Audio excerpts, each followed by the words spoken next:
Aš atsiradau Lėlių teatre 81 metais ir atvedė mane čia Žiurkė. Aš dariau tokią lėlę, bet ten tokia be mechanizmų. Žiurkė kultūros ministerijai.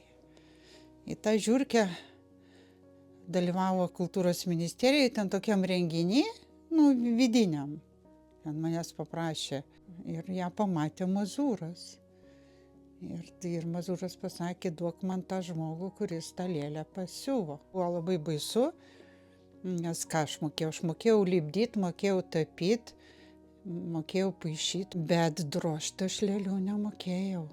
Padirbus kokius 4 metus aš pabėgau iš teatro, bet Mazūras mane paskui vėl susigrąžino.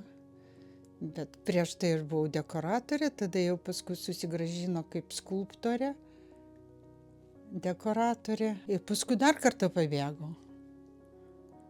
Ir tada jau prieš 31 metus mane susigrąžino jau tuometinis teatro vadovas Juozas Marcinkevičius.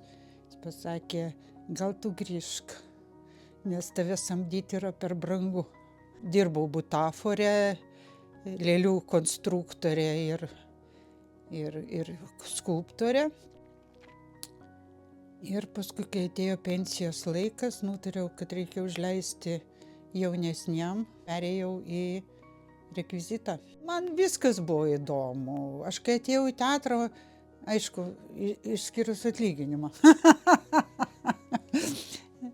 Atlyginimas buvo šokiruojančiai mažas, nes aš atėjau iš reklamos, nes buvau prieš tai reklamos dailininkė. Bet šiaip pats darbas buvo, tai nebuvo svarbu pinigai.